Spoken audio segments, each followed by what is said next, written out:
Hi guys, welcome back to my YouTube channel Shiv Chauhan. और यार आज से एक नई प्लेलिस्ट शुरू हो रही है सी कोर्स की। जो भी यहाँ पे स्टूडेंट हैं कॉलेज के या फिर स्कूल के 10th 11th 12th के, जो कि सी का कोर्स सी लैंग्वेज सीखना चाहते हैं, उनके लिए बहुत हेल्पफुल रहेगी ये प्लेलिस्ट। तो यार इस प्लेलिस्ट का लिंक मैं डिस्क्रिप्शन बॉक्स में डाल दूँगा, वहाँ से जाके इसको आप सेव वगैरह कर लेना, एक्सेस वगैरह कर लेना, बुकमार्क कर लेना जाके। और मेरे चैनल को सब्सक्राइब कर देना, वीडियो को लाइक कर देना और कमेंट में बता देना आपको और कि कौन सा कोर्स चाहिए। आज ये पहला कोर्स लॉन्च होने जा रहा है मेरे चैनल पे, सी कोर्स, सी लैंग्वेज का, जो कि सबसे बेसिक लैंग्वेज मानी जाती है। इसका कोर्स मैं लॉन्च करने जा रहा हूँ। और तो बस यार यही था, शुरू करते हैं। इसके साथ साथ आपको एक पीडीएफ का लिंक भी डिस्क्रिप्शन बॉक्स में मिल जाएगा, जो कि जो यहाँ पढ़ाया जाएगा सारा कोड आपको डिस्क्रिप्शन बॉक्स में मिल जाएगा और पीडीएफ भी आपको मिल जाएगी। तो आप बस प्रैक्टिस करते रहो और शुरू करते हैं आज का पहली वीडियो इस कोर्स। यार ये वाली जो पीडीएफ है ये मैंने आप लोगों के लिए बना रखी है। देखो ये पहली वीडियो है, तो हर वीडियो के साथ उसी वीडियो की पीडीएफ आपके पास आती रहेगी। तो ये पहली वीडियो है, इसमें से हम सिर्फ इंट्रोडक्शन वगैरह करेंगे, ज़्यादा कुछ नहीं करेंगे। तो चलिए, और ये वाला जो कोर्स है वो मैं 2 बुक्स से मिलके बना रहा हूँ। एक तो ये है सी इन डेप्थ, ये वाली एक बुक है, ठीक है। एस.के. श्रीवास्तवा करके ये बुक के ऑथर हैं, इनकी ये बुक है। और एक ये वाली बुक है लेट अस सी करके। तो ये 2 बुक्स हैं, इन्हीं से मैं ये सारा कोर्स बनाऊंगा और बहुत ही यूज़र फ्रेंडली, मतलब आपको बिल्कुल अच्छे से समझ आ जाएगा। आपको और कोई भी कोर्स ख़रीदने की ज़रूरत नहीं है और कहीं पे भी यूट्यूब पे वीडियोस देखने की ज़रूरत नहीं है। ये पूरा का पूरा कोर्स मैं कोशिश करूँगा कि छोटा रखूँ कोर्स और to the point of course, और आपको बहुत अच्छे से सी लैंग्वेज आने वाली है। इसके बाद आप कोई भी लैंग्वेज में अगर शिफ्ट करते हो तो बहुत आसानी से आप शिफ्ट कर सकते हो।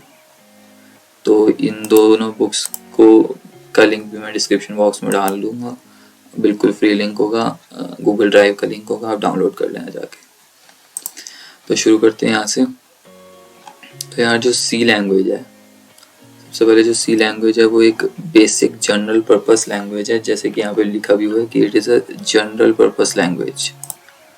सी is a general purpose language, ठीक है।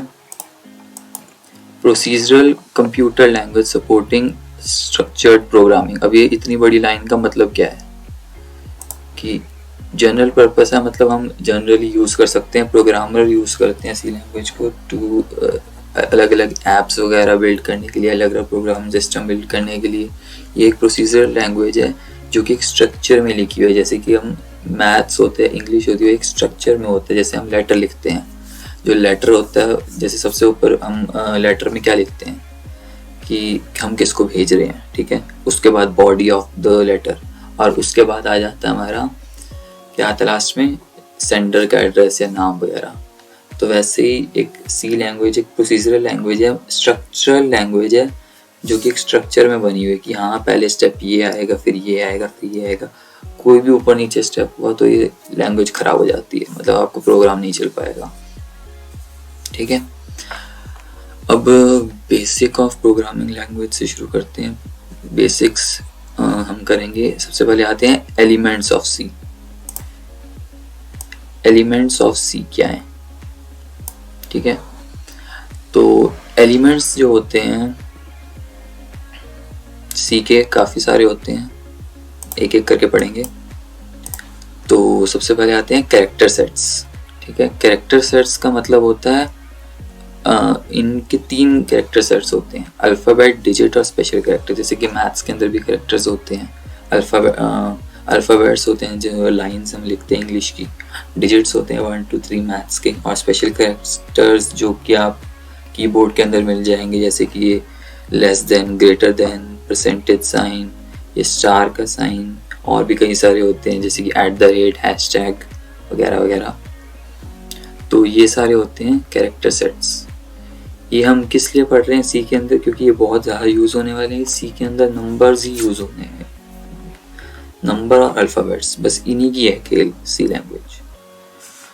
आगे चलते हैं कीवर्ड्स की तरफ। कीवर्ड्स होते हैं कुछ ऐसे वर्ड्स जो कि हमारे सी लैंग्वेज की डायरेक्टरी या लाइब्रेरी में सेव्ड है।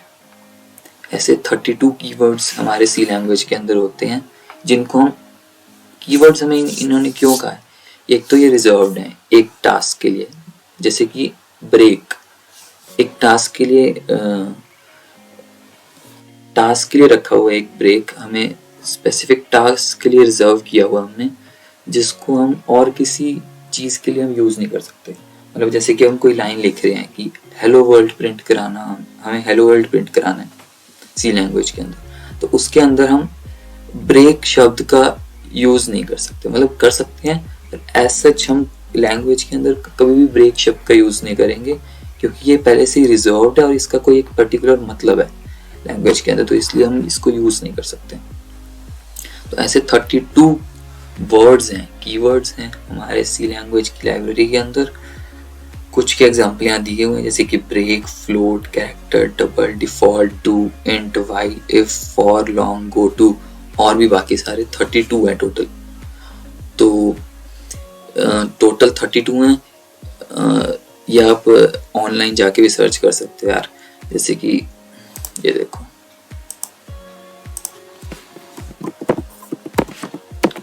Keywords in C language search करो तो ये आ गया।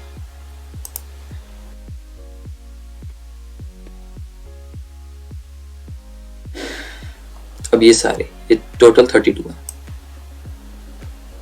ये 32 कीवर्ड्स हैं जिनके अपने पर्टिकुलर मतलब हैं एक सी लैंग्वेज के अंदर।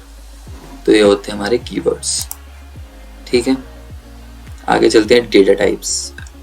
अब जैसे कि मान लो हम किचन के एग्जांपल लेते हैं। किचन के अंदर है, हमें चीनी डालनी है किसी के चीज के अंदर। चीनी अब हम किसके अंदर डालते हैं, कटोरी के अंदर डालते हैं। जब हम बाजार से चीनी लेके आते हैं, 1 किलो हम चीनी लेके आए, ठीक है, लिफाफे में हम लेके आए। अब हमें घर में किसी चीज में स्टोर करना पड़ता है उसे, और उस स्टोरेज की चीज को क्या कहते हैं हम, कंटेनर। कंटेनर के अंदर हम चीनी, कंटेनर खोलेंगे, कंटेनर के अंदर चीनी डालेंगे। तो वो जो कंटेनर हुआ, वो उसने क्या डिसाइड किया कि हाँ चीनी इसके अंदर आई, ठीक है। वैसे डेटा टाइप होता है कि किस टाइप का हमारा डेटा है, किस टाइप का डेटा है।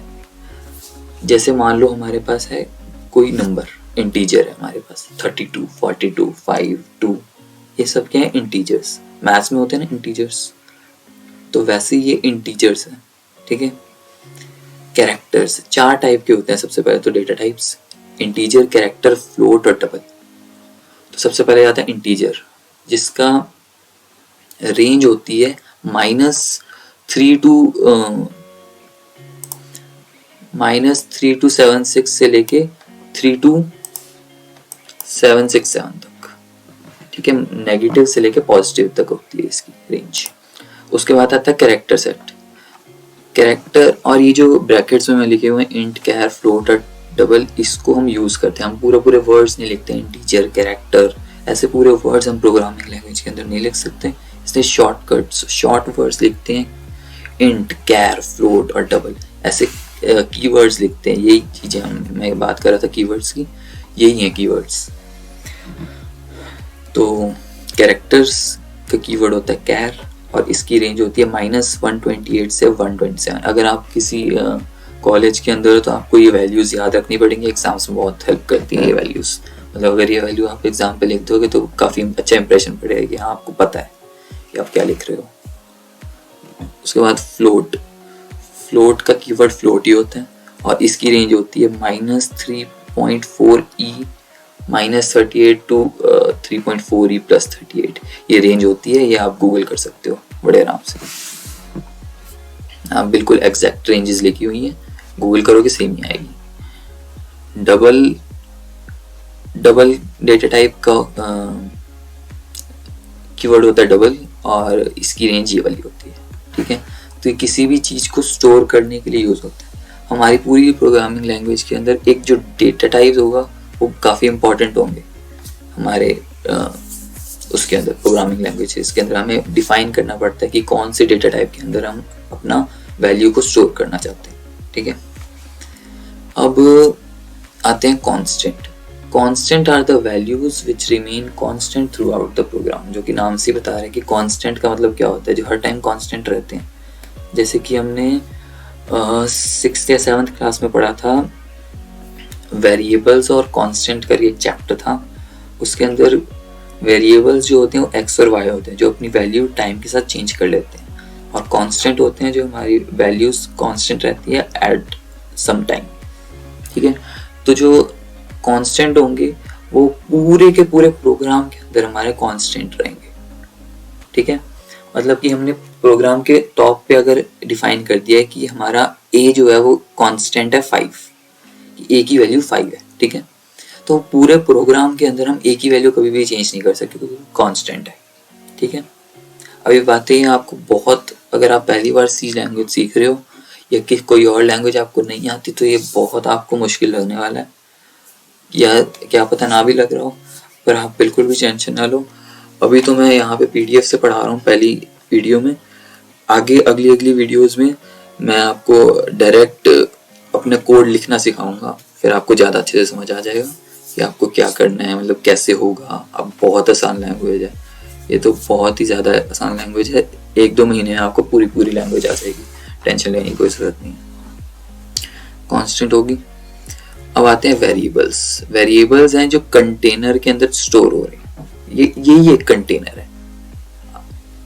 मतलब वेरिएबल्स जो होते हैं these are used to store values. अब हमारे पास जो चीनी हमारे पास एक वैल्यू थी, ठीक है, उसको हम किस चीज के अंदर स्टोर कर रहे हैं, कंटेनर, वो कंटेनर है वेरिएबल्स। तो the variables are used to store the values. मान लो अब वेरिएबल्स कोई भी हम ले सकते हैं, जैसे कि हमने ले लिया ए एक वेरिएबल है, इसके अंदर कोई वैल्यू स्टोर होगी। कौन सी वैल्यू स्टोर होगी वो हमें बताएगा डेटा टाइप, ये वाला डेटा टाइप, ये वाला, ठीक है।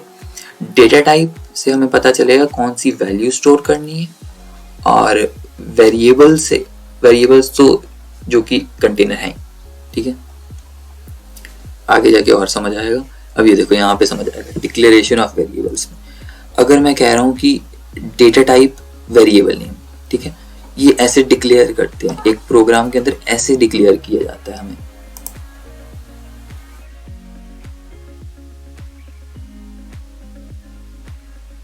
ऐसे डिक्लेयर किया जाता है एक प्रोग्राम के अंदर, हमारा वेरिएबल को ऐसे डिक्लेयर किया जाता है। सबसे पहले आता है डेटा टाइप। मान लो मैंने इंटीजर वैल्यू स्टोर करनी है तो मैं कहूँगा इंट, ठीक है। सबसे पहले कीवर्ड आएगा इंट लगा दिया मैंने। अब आएगा स्पेस देके वेरिएबल नेम मैं कोई भी दे सकता हूँ, ABC, मेरा नाम शिव, या कुछ भी मैं वेरिएबल नेम ले सकता हूँ, जितना मर्जी बड़ा। बस वो उसकी कोई रूल्स होते हैं, वो आगे जाके हम पढ़ेंगे कौन से रूल्स होते हैं हमारे पास वेरिएबल नेम लिखने के, कि हमारे पास कैपिटल लेटर नहीं होना चाहिए, कोई हमारी शुरुआत जो वेरिएबल नेम के स्टार्टिंग है वो आपके पास नंबर नहीं होना चाहिए, स्पेशल कैरेक्टर नहीं होना चाहिए, और स्मॉल लेटर्स का यूज़ होना चाहिए, कैमल केस लेटर्स का यूज़ होना चाहिए, ऐसे। तो सबसे पहले आएगा डिक्लेरेशन में डेटा टाइप हो गया इंट आ गया। अब स्पेस देके हमने करना है वेरिएबल का नेम जैसे ए, ठीक है। तो मैंने क्या लिखा, इंट ए और इज इक्वल्स टू, या डिक्लेयर करना है तो सबसे पहले इंट ए और सेमीकोलन, ये होता है हमारे पास सेमीकोलन, ठीक है। इंट ए और सेमीकोलन ऐसे हमने डिक्लेयर कर देना है। अभी हमने कोई वैल्यू उसके अंदर स्टोर नहीं कराया है, अभी हमने एक कंटेनर बनाया है। जैसे कि हमने, अब अगर मैं बाजार से चीनी लेके आया, ठीक है, अब मैंने उसको स्टोर करना है तो सबसे पहले मेरे पास कोई कंटेनर भी तो होना चाहिए ना। अगर मेरे पास कोई खाली डब्बा ही नहीं है तो मैं उसको किस में स्टोर करूँ, ठीक है ना। तो सबसे पहले हमने कंटेनर बना लिया, एक कंटेनर हमने बना लिया इंट टाइप का। अब मैं बॉटल लेता हूँ, अगर मैं बॉटल का एग्जांपल लेता हूँ, अगर मेरे पास बॉटल है और एक मेरे पास है कंटेनर जैसे कि जार टाइप, ठीक है। तो अब मैं चीनी को बॉटल के अंदर डालूंगा या जार के अंदर डालूंगा, चीनी को तो मैं जार के अंदर ही डालूंगा, बॉटल के अंदर तो डालूंगा नहीं, ठीक है ना। तो अगर मैं चीनी को जार के अंदर डालूंगा तो पहले से मैंने डिफाइन कर दिया कि हाँ यार चीनी को हम बॉटल के अंदर डाल सकते हैं, पर हम डालेंगे क्योंकि वो बॉटल चीनी के लिए नहीं बनी, जार बना है चीनी के लिए, ठीक है ना। तो ऐसे ही हमने डिफाइन कर दिया। वेरिएबल तो हमारे पास थे दो, एक जार था और एक बॉटल थी, ठीक है। तो हमें अब किस डेटा टाइप का हमें वो वेरिएबल चाहिए वो हमें डिफाइन करना था। वेरिएबल था हमारा, हमें चीनी स्टोर करनी, तो चीनी तो बड़े वाले में होगी ना, तो इसलिए हमें डेटा टाइप चेंज कर दिया। तो ऐसे ही इसका कुछ है कि डेटा टाइप हमें इंट रखना है अगर हमें 5 वैल्यू स्टोर करनी है, ठीक है। अगर मैंने करनी होती 5.5 तो मैं किस में स्टोर करता, तो मैं फ्लोट में स्टोर करता या डबल में स्टोर करता, क्योंकि यहाँ पे हमने देखा था कि फ्लोट नंबर्स जो होते हैं वो होते हैं डेसिमल नंबर्स, फ्लोट इंटीजर होते हैं हमारे पर्टिकुलर नंबर्स जैसे 1, 2, 35, 125, 135 ये वगैरह वगैरह, ठीक है। और कैरेक्टर्स हमारे पास होते हैं सिंगल अल्फाबेट्स जैसे ABCDE कैपिटल और स्मॉल, ठीक है। और फ्लोट हमारे पास होते हैं पॉइंट जो कि डेसिमल होते हैं जैसे कि 3.2, 35.6, 9.3, -35.2 ऐसे। और डबल फ्लोट का मतलब डबल ही होता है, जैसे फ्लोट के अंदर डेसिमल वैल्यूज आती हैं, डबल के अंदर भी डेसिमल वैल्यूज आती हैं, बस फर्क इतना है कि फ्लोट नंबर थोड़ा सा छोटा होता है as compare to double number. Double number में हम ज़्यादा डेसिमल के बाद ज़्यादा हम वैल्यूज स्टोर कर सकते हैं, ठीक है। तो आगे चलते हैं। अब डिक्लेयर हो गया हमारे पास वेरिएबल, ठीक है। इनिशियलाइजेशन इसकी बात कर रहा हूं मैं, ठीक है। Int a is equal to 5, int a 5 के इक्वल है। हमारे पास a था, ठीक है। इसके पास ये है हमारा डेटा टाइप, ठीक है। ये हमारे पास डेटा टाइप, तो डेटा टाइप इंट है, ठीक है। a वैल्यू है हमारे पास वेरिएबल में, ठीक है।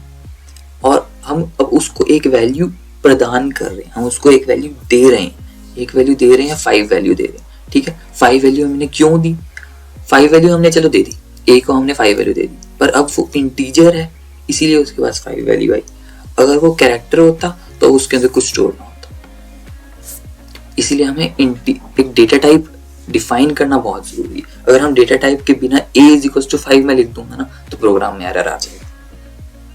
अब हम ये तो नहीं चाहते हमारे प्रोग्राम में एरर आ जाए, क्योंकि वो चलेगा ही नहीं फिर तो, इसीलिए हमें एक डेटा टाइप को आगे लगाना ही पड़ेगा। तो ऐसे हम कर देंगे, ऐसे हम करते हैं डिक्लेयर एक वेरिएबल को, और ऐसे हम करते हैं इसको इनिशियलाइज कर दिया ना। ए को हमने 5 वैल्यू स्टोर कर दी, ए के अंदर 5 वैल्यू हमने स्टोर कर दी, है ना। इसके आगे चलते हैं। अब ऐसे हम ऐसे int a is equal to 5, character c is equal to y, इसको हमने कॉल इसके अंदर कॉमास के अंदर डालना है, क्योंकि कैरेक्टर वैल्यू है इसलिए इसको कॉमास के अंदर डालते हैं। और float x is equal to 8.9, ये आ गई डेसिमल वैल्यू, ठीक है ना।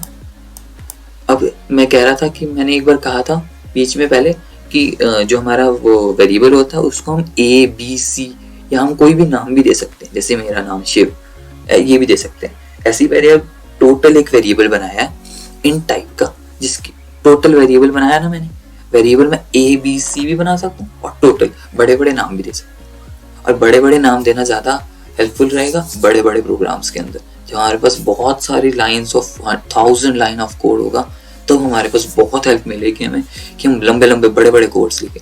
क्योंकि छोटे छोटे कोड्स जैसे छोटे छोटे वेरिएबल नेम जैसे कि ABC ये बार बार रिपीट हो सकते हैं। बड़े बड़े नाम जैसे कि IC नीचे मतलब जैसे कि टोटल एक बड़ा नंबर है, ठीक है, टोटल। या फिर मैं रख सकता हूँ जैसे कि अगर मैं कोई बड़ा सा प्रोग्राम बना रहा हूँ तो मैं बड़े बड़े नाम रखूंगा, 15 वर्ड्स के, 15 डिजिट्स के, 15 वर्ड्स के, इतने बड़े बड़े नाम रखूंगा, ठीक है। तो ये बहुत ज़्यादा हेल्प करता है एक बड़े बड़े 1000 ऑफ लाइन कोड में, ताकि हमें कंफ्यूजन ना हो और हमारे एरर ना हो, ठीक है। अब हम आगे चलते हैं स्टेटमेंट्स। अब सी लैंग्वेज के अंदर हम ये वेरिएबल्स के साथ, सिर्फ वेरिएबल्स के साथ थोड़ी ना खेल सकते हैं, प्लस माइनस वगैरह वगैरह थोड़ी ना कर सकते हैं। तो हमारे पास आते हैं कुछ स्टेटमेंट्स। ठीक है, स्टेटमेंट्स होती हैं काफ़ी सारे टाइप की, अलग अलग कैटेगरीज होती हैं। मैंने यहाँ पे जनरल सब मतलब कैटेगरीज में डिवाइड नहीं किया, वो हम आगे जाके बाकी वीडियोस में करेंगे। हमने यहाँ पे बस एग्जांपल ले लिए कि ऐसे ऐसे होती हैं स्टेटमेंट्स। तो अब इफ स्टेटमेंट्स होती हैं, इफ एल्स स्टेटमेंट होती है, स्विच स्टेटमेंट होती है, गो टू स्टेटमेंट होती है, और भी कई तरह की स्टेटमेंट होती है। ठीक है, ये भी आपको समझ नहीं आएगा इफ मैं क्या कह रहा हूँ, इफ एल्स क्या होती हैं, स्विच क्या होती है, गो टू क्या होती हैं, पर ये आपको आगे जाके बहुत समझ आएगा जब मैं आपको डिटेल में एक स्टेटमेंट की मतलब बहुत अच्छे से समझाऊंगा, तब आपको बहुत अच्छे से समझ आ जाएगा। और आगे अब कमेंट्स हमारे एक प्रोग्रामर की लाइफ में कमेंट्स बहुत इंपॉर्टेंट होते हैं, बहुत मतलब बहुत ही ज़्यादा। जब एक बहुत बड़ा और बहुत डिफिकल्ट प्रोग्राम होता है, जो एक प्रोग्रामर को, मान लो अब एग्जांपल लेते हैं, ठीक है, आप एक कंपनी में गए, आप मान लो माइक्रोसॉफ्ट में गए, ठीक है, माइक्रोसॉफ्ट के अंदर जाके अब वो पहले से काफ़ी सारे प्रोग्राम्स बने हुए हैं उसके अंदर, माइक्रोसॉफ्ट के अंदर आपने एक प्रोग्राम उठाया, आपको एक प्रोग्राम असाइन हुआ कि हाँ जी इसमें बग है, इसको बग को ढूंढ के इसको सॉल्व करो। ठीक है, अब आपके पास आ तो गया प्रोग्राम, उसमें बग भी है, ठीक है, पर आपको कोड समझ ही नहीं आ रहा, उसने क्या लिखा है, क्या वेरिएबल नाम दिए हैं, क्या किया, आपको कुछ समझ नहीं आ रहा। इस टाइम पे अगर आपको कोई ऊपर से हेड आके समझाए कि हाँ भी ये कोड खो रहा है, ये हो रहा है, ये हो रहा है, ये हो रहा है, इस लाइन के अंदर ये हो रहा है, इस लाइन के अंदर ये हो रहा है, तो आपको समझ आ जाएगा ना। कोई आपको बताए कि इस लाइन के अंदर ये हो रहा है तो आपको समझ आ जाएगा। अब कोई तो आएगा नहीं, माइक्रोसॉफ्ट इतनी बड़ी कंपनी है, या छोटी कंपनी के अंदर भी कोई आता नहीं, ठीक है ना। आपको खुद ही सॉल्व करना है, खुद ही सब देखना है कि हाँ जी आपको कोड समझ आना चाहिए। मेन बात ये है, कोड आपको समझ आना चाहिए। हेल्प दूसरे करेंगे हेल्प, पर आपको कोड तो कोई नहीं समझाएगा ना, 1000 लाइन ऑफ कोड आपको कोई नहीं समझाएगा। तो इसमें हेल्प करते हैं हमारे कमेंट्स। कमेंट्स होते हैं एक प्रोग्राम के अंदर लाइंस होती है जो कि हमारी रीडेबिलिटी को इंक्रीज करते हैं। रीडेबिलिटी को कैसे इंक्रीज करते हैं, जैसे कि मैंने एडिशन का प्रोग्राम बनाया, ठीक है, अब किसी को वो समझ नहीं आ रहा, ठीक है, तो अगर मैंने कमेंट ऊपर लिखा होगा ना कि this is a addition program, तो हाँ यार सबको पता चल जाएगा कि हाँ यार एडिशन हो रही है, अब ऐसे ऐसे करके एडिशन देख लेते हैं हम कैसे हो रही है, ठीक है। और भी कई कमेंट्स आ जाएंगे कि मैंने ऐसे कमेंट किया, मैंने ए लिया एक वेरिएबल, उसके अंदर 5 स्टोर कर दिया, मैंने बी लिया वेरिएबल, उसके अंदर 3 स्टोर कर दिया, और ये यार 8 हो गया, सी के अंदर मैंने वो स्टोर करके आउटपुट दे दिया, ठीक है ना। तो ऐसे अगर मैं कमेंट्स लिखता रहूँगा तो एक बंदे की रीडेबिलिटी को बहुत इंक्रीज करेगा, और वो एफिशिएंटली प्रोग्राम लिख सकेगा, एफिशिएंटली कोड लिख सकेगा, और काफ़ी अच्छे से मतलब समझ जाएगा, तो अच्छा रिजल्ट भी देगा, ठीक है। तो ये जो कमेंट्स होते हैं ये कंपाइलर द्वारा, मतलब कंपाइलर आपको अभी समझ नहीं आया, कंपाइलर मैं बाद में बताऊंगा, पर ये जो कोड होता है वो एक मतलब जैसे कि हम नोटबुक में कोड लिखते हैं ना, नोटबुक में हम कोई लेटर लिखते हैं, कुछ भी लिखते हैं नोटबुक के अंदर, तो हमें कुछ लिखने के लिए कोई चीज़ चाहिए होती है, मतलब कोई पैड चाहिए होगा, नोट पैड, पेपर, कुछ चाहिए होगा, कॉपी वगैरह। तो वो चीज़ लिखने के लिए हमें, कुछ कोड लिखने के लिए भी हमें एक एडिटर की ज़रूरत होती है, और उस एडिटर को हमारी लैंग्वेज और कंप्यूटर की लैंग्वेज एक तो है नहीं। कंप्यूटर लैंग्वेज समझता है बाइनरी की 010101 की, और हम समझते हैं इंग्लिश, हिंदी, मैथ्स, ठीक है। तो हम उसको कोड लिख के देते हैं, हमारे पास एक ही माध्यम है, एक ही हमारे पास सोर्स है कि हम अपनी लैंग्वेज को कंप्यूटर को कैसे समझाएं। हम तो नहीं समझा सकते, ना वो समझ सकता है, तो हम प्रोग्रामिंग लैंग्वेज की हेल्प से समझाते हैं उस कोड को कि हम क्या कहना चाहते हैं, हम तुमसे क्या काम करवाना चाहते हैं कंप्यूटर से, ठीक है। तो जो मतलब एक पार्ट, जो एक चीज हमारे कोड को कंप्यूटर की लैंग्वेज में कन्वर्ट करे, उसको कहते हैं हम कंपाइलर, ठीक है। अभी ये मोटा मोटा मैं समझा रहा हूँ, अगली वीडियो में ये डिटेल में समझाऊंगा, ठीक है। तो कंपाइलर होता है जो हमारे कोड को कंप्यूटर के कोड में कन्वर्ट करते हैं, सिंपल, ठीक है। तो अब ये जो कंपाइलर है ये हमारे कोड को लाइन बाय लाइन पढ़ेगा, शुरू से शुरू करेगा और लास्ट तक जाएगा पढ़ेगा। अगर कहीं पे भी उसको कुछ समझ नहीं आएगा वहीं पे एरर दे देगा वो, ठीक है। तो अब कंपाइलर एरर ना दे, क्योंकि कमेंट्स जो होते हैं वो हम किसी भी लैंग्वेज में लिख सकते हैं जो भी हमारा एडिटर सपोर्ट करते हैं, ठीक है। तो मान लो मैंने इंग्लिश के अंदर कमेंट लिखा है, अब इंग्लिश लैंग्वेज तो कोई एक प्रोग्रामिंग लैंग्वेज है नहीं, तो जो इंग्लिश लैंग्वेज है उसको वो कैसे वो पढ़े ना, हम ये चाहते हैं कि वो जो हम एक कमेंट लाइन लिख रहे हैं वो हम किसी को पढ़ाएं ना, मतलब कंपाइलर ना पढ़ पाए क्योंकि वो एरर दे देगा। तो इस वजह से हम उसको कमेंट बना देते हैं।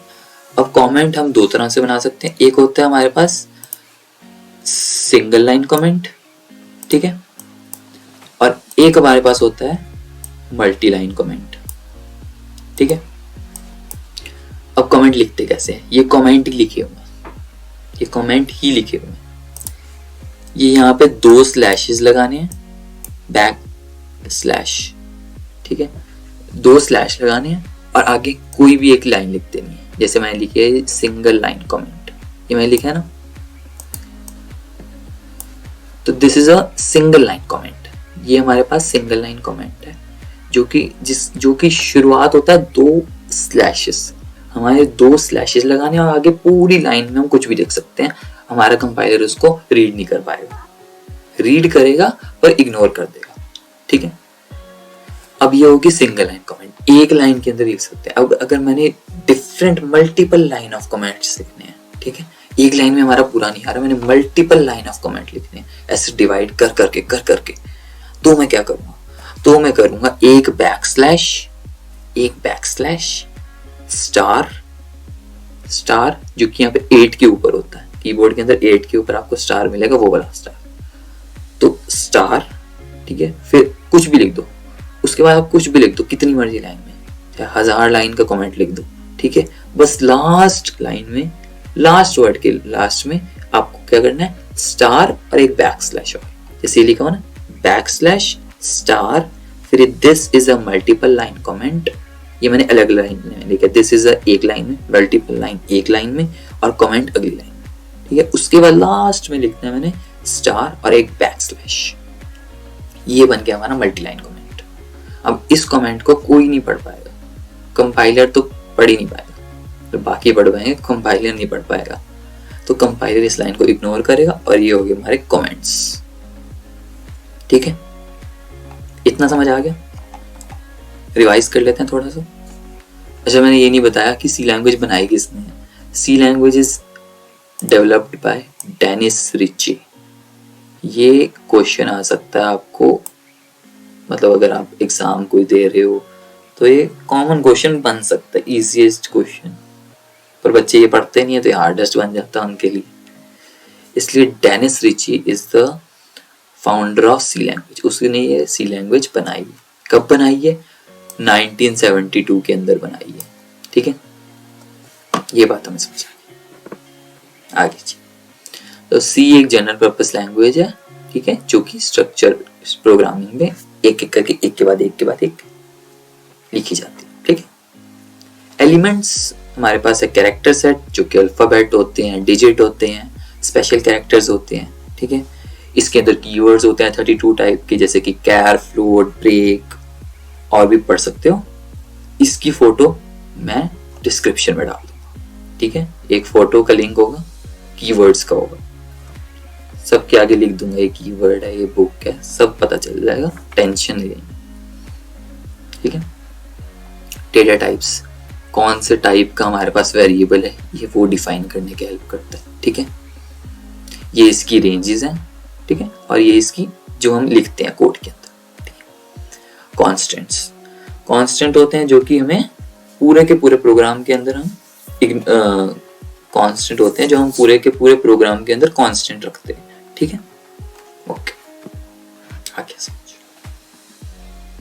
वेरिएबल होते हैं जो कि हम वैल्यू स्टोर करने की हेल्प करते हैं, जैसे कि ए, बी, सी, कोई भी वेरिएबल नहीं लिख सकते हैं, ऐसे हम उसको डिक्लेयर कर देते हैं। डेटा टाइप, फिर वेरिएबल नेम, फिर सेमीकोलन, ठीक है। इनिशियलाइजेशन ऑफ वेरिएबल, इनिशियलाइज कैसे करते हैं वेरिएबल को? ऐसे करते हैं इंट a इक्वल्स टू 5, ठीक है। ऐसे पहले डेटा टाइप, फिर वेरिएबल नाम, फिर इक्वल्स टू, असाइन कर रहे हैं ना, तो इस equals two is assignment operator, assign करने के लिए, मतलब 5 वैल्यू तू a के पास चली जा। ओके, कैरेक्टर्स को हम इस कॉमास के अंदर डिफाइन करते हैं। सिंगल कॉमास होने चाहिए, डबल कॉमास, इन्वर्टेड कॉमास नहीं होने चाहिए, सिंगल इन्वर्टेड कॉमास ओनली, ठीक है। और ये सेमी कॉलन जो होता है, semi colon is very important. हमारी लैंग्वेज जो सी है उसमें सेमी कॉलन का मतलब है एक लाइन का एंड। अगर हम सेमी कॉलन नहीं लगाएंगे तो एरर पक्का ही पक्का आएगा। और ये कई जगह मीम भी बन चुका है कि प्रोग्रामर सेमी कॉलन के पीछे मर रहा है, ठीक है। ये प्रोग्रामर की लाइफ का बहुत बड़ा पार्ट है। अगर ये कहीं छूट जाए तो पूरी 1000 लाइन में आपको एरर नहीं मिलता, ठीक है। तो ये कभी नहीं भूलना, जान ले लेगा ये सेमी कॉलन। मेरे हर प्रोग्राम में सेमी कॉलन होता है, आधे से ज्यादा प्रोग्राम में सेमी कॉलन की गलती होती है। अब आते हैं स्टेटमेंट्स। ये कुछ स्टेटमेंट्स हैं, if else switch go to वगैरह। कमेंट्स वही जो कि इंक्रीज करते हैं रीडेबिलिटी को और कंपाइलर द्वारा इग्नोर किए जाते हैं। 2 टाइप के होते हैं, सिंगल लाइन कमेंट और मल्टी लाइन कमेंट, ठीक है। ओके, आगे समझ, इतना समझ आ गया? बहुत बढ़िया, बहुत ही बढ़िया। तो यहाँ पे हमने ये बताया। ओके, ठीक, thank you for this video. आज की वीडियो में इतना ही, ठीक है। अच्छी लगी हो तो लाइक करना, बुरी लगी हो तो डिसलाइक करना। कमेंट में जरूर बता देना कैसी वीडियो लगी। अगर अच्छी लगी तो अच्छा कमेंट कर देना, ठीक है। बुरी लगी तो बता देना अगली बार से कैसी वीडियोस आए, ठीक है।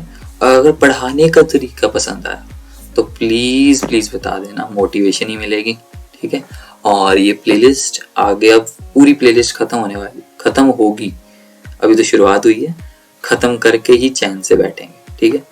और अब आपने अगर सोचा है कि मैंने कोई लैंग्वेज सीखनी है तो ये सी लैंग्वेज एक ऐसी लैंग्वेज है जिससे आप स्टार्ट कर सकते हो, ठीक है। एक बेसिक, बहुत बेसिक लैंग्वेज है। इसके बाद बहुत सारी बड़ी बड़ी लैंग्वेजेस आती हैं, C++, जावा, पाइथन, क्योंकि ऑब्जेक्ट ओरिएंटेड भी लैंग्वेज कहलाई जाती हैं।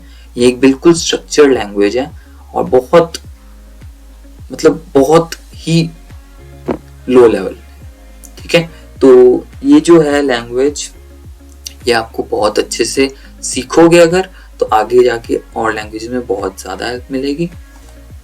क्योंकि अगर ये लैंग्वेज एक बंदे ने सीख ली तो आगे जाके उसने C++ बहुत आराम से सीख लेगा और कोई भी लैंग्वेज बहुत आराम से सीख लेगा। सिर्फ सिंटेक्स का डिफरेंस होता है।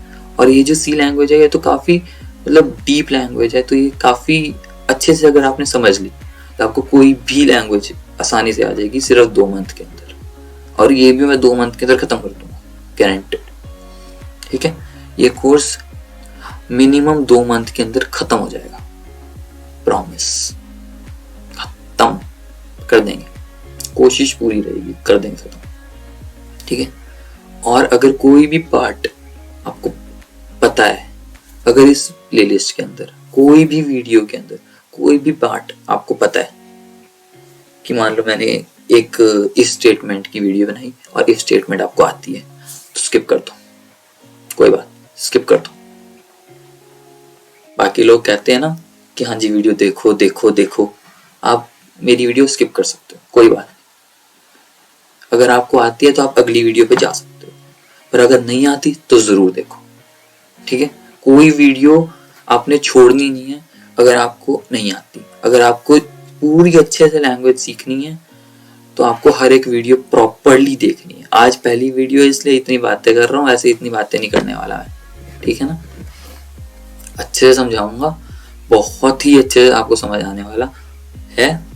क्योंकि मेरे टाइम में मेरे को प्रॉब्लम आई थी, थोड़ी बहुत आई थी, तो मैं नहीं चाहता और किसी के टाइम में ये प्रॉब्लम आए कि हाँ जी ये लैंग्वेज मेरे को नहीं आ पा रही है या मेरे को बहुत प्रॉब्लम आ रही है, कोई भी टॉपिक मैं छोड़ दूं, ऐसा नहीं होना चाहिए, ठीक है। तो पूरी लैंग्वेज सिखाऊंगा मैं आपको और हर टॉपिक डिस्कस होगा यहाँ पे, इस प्लेलिस्ट के अंदर सब कुछ डिस्कस होगा।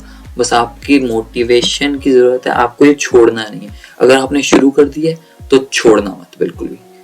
हर पॉइंट हर वीडियो पे लगेगा कि हाँ यार ये बड़ा मुश्किल है, छोड़ दूँ, कुछ और कर लेता हूँ, ये लैंग्वेज छोड़ देता हूँ। मत छोड़ना।